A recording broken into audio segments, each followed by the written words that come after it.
Hey everyone, it's Dave and Olive. We're back for another video. Hope everyone had a great Thanksgiving.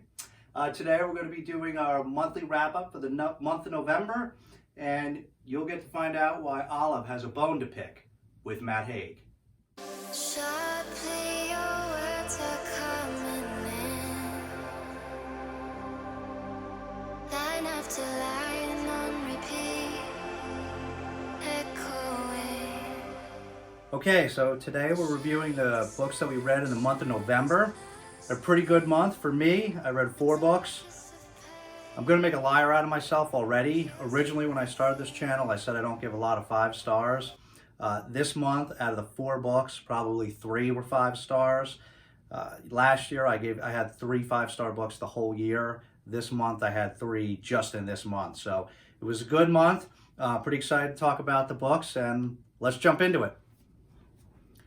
Okay, so the first book that I read in the month of November is The Southern Book Club's Guide to Slaying Vampires by Grady Hendrix.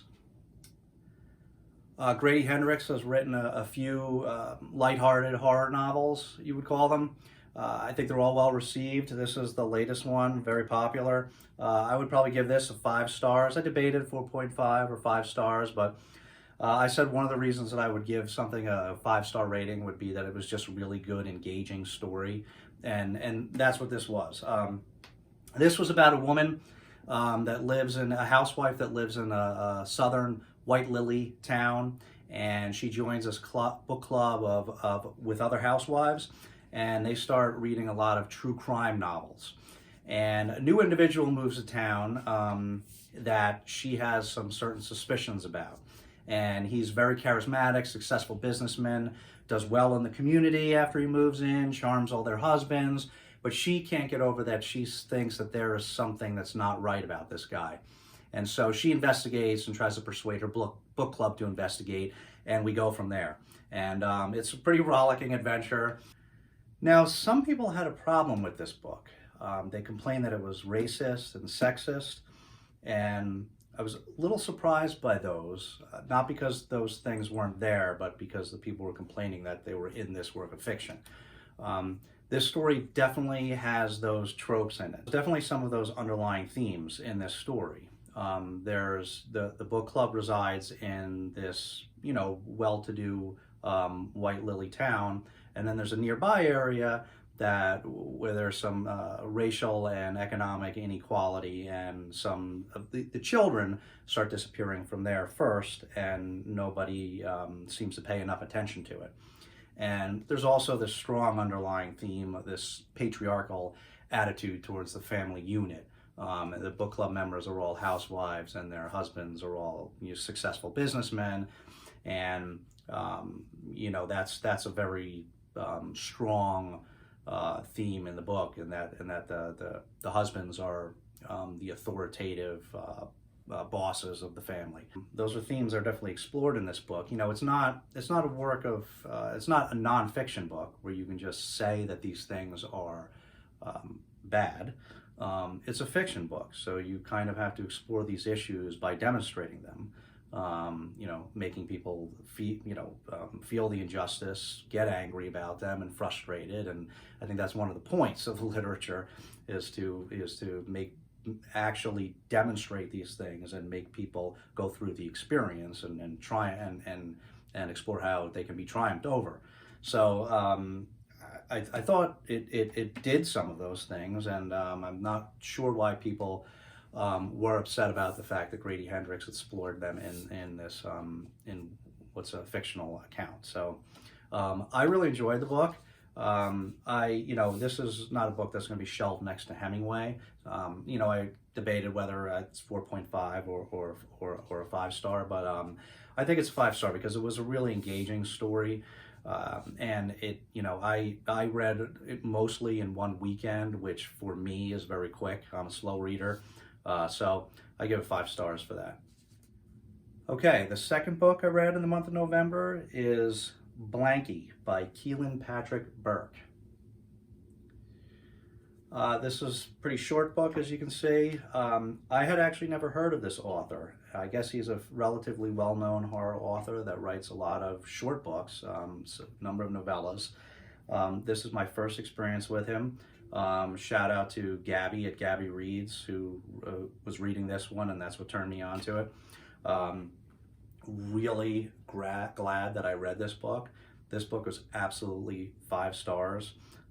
This was one of those stories that did multiple things. Now, I am not going to say too much about this book because, like I said, it's very short and I don't want to give anything away. But what this book was about was that right from the beginning, there is a father whose infant daughter has just tragically passed away. And his wife has, because of that trauma, is currently living outside of the house.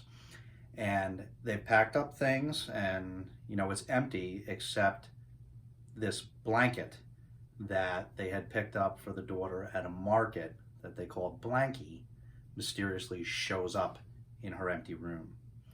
And there is so much that happened in this story. There was really what I would call 2 different kinds of horror. There was your classic horror. It was scary. There was a number of scary parts, and a lot happened in a very short amount of time in terms of just traditional horror scary. But it was also a very short but very powerful exploration of grief and that particular kind of despair and this individual's descent into madness as a result. And it was, you know, this book is 74 pages, and so much happened in this 74 pages on both fronts. And it was also incredible prose. It was beautiful writing, and this was probably my favorite book of the month, and one of my favorite books of the year.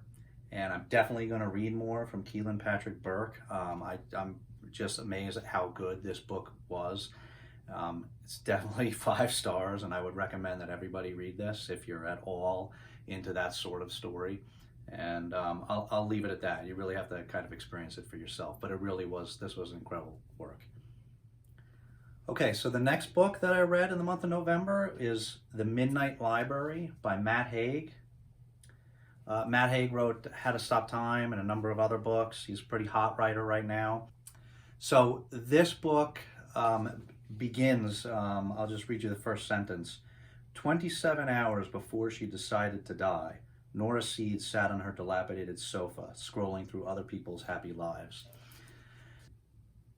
So this book is about a woman who's depressed, and she gets to visit this place called the Midnight Library, where she encounters somebody that she was fond of from her childhood.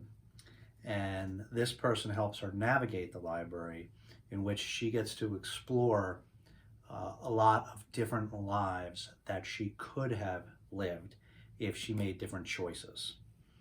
And she gets to explore all different kinds of lives with all different sorts of things that would have happened in her life. And through that gets to explore how her life could have been different and all her many regrets and what it means basically to live a good life. And it was a really nice story. It was emotional, and it was really, really good. I definitely really enjoyed this story. The writing was also really, really good. There was one quirk in the writing where some of the sentences occasionally were truncated. An example is, now she thought about it, that was possibly the moment Nora, etc., etc. And rather than, now that she thought about it, which, changes the meaning for me and makes me hiccup when I'm reading it. And that wasn't a typo. That sort of thing happened, at times in the story. And I don't know if that's maybe an aspect of it. Matt Haig is from the UK. I don't know if that's a UK thing. I'm not educated enough about it. So, but that was just a weird nitpicking thing. The writing was actually very, very good. So it was a very smooth read, a relatively quick read. So I did really enjoy this, both from the story and from the writing. It was a really, really good book. Another one of my favorites for the year, I think. And so I would highly recommend this one. It was definitely 5 out of 5 stars. Now, as good as this story was, we did have a little bit of an incident when we were reading it. Let's just say that Olive was none too happy. He wants a dog, he smiled. That's our current debate. I mean, I wouldn't mind a dog, but I'd want a rescue, and I wouldn't want a bloody Maltipoo or a Bichon.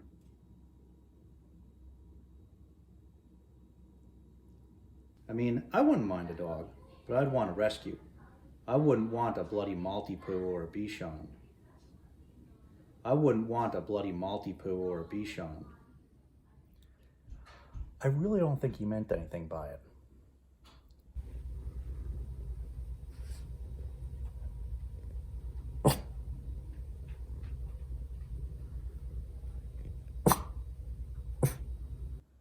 Look, it's just a character. I really don't think he meant anything by it.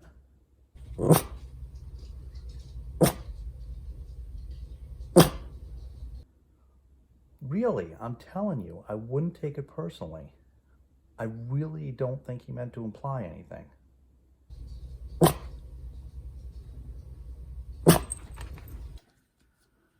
But I'm happy to say that we were able to move past it, and Olive did get over it, and so she does agree with me that otherwise this was a very good book. So if you're not a Maltipoo, you'd probably really enjoy this one, and I definitely recommend it. Okay, so the last book that I read in the month of November is The Luminous Dead by Kealan Starling. This was her first book. You would categorize this, I guess, as a sci-fi horror. This book, I have a number of things to say about this, both good and bad. I didn't love this book. I ended up giving this a 3.5 stars. I will say I'm glad I read it. It was unique from my perspective, but you know, basically the story here is that it's set on a foreign planet, and the main character's name is Gyre, I think is how you pronounce it, and she's spelunking throughout the story. And another main character, whose name is M, is her handler, who talks to her over audio and helps manage her sort of science fiction-y suit that Gyre uses to go into the depths to explore these caves on this foreign planet. And you don't really know why Gyre is doing this exploration in the beginning, but it's other than just that it's a high-paying job. And the whole story is about this quest through these underground caves and her fight for survival, and M handling her as she does it. And there's this both good and bad relationship between the two of them, as you would expect. And it, you know, the story was cool in that I thought it was pretty unique. It's known for being atmospheric, which it was. It was very atmospheric, and there were some instances of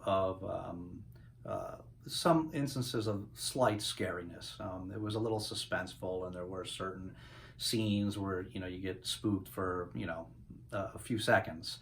But, you know, for a sci-fi horror, basically the sci-fi was almost non-existent. That was just the setting, really, just the planet and the suit. And the horror was just really on the light side. It was really seemed to be really a character-driven story. And for a character-driven story, you know, I thought it left something to be desired.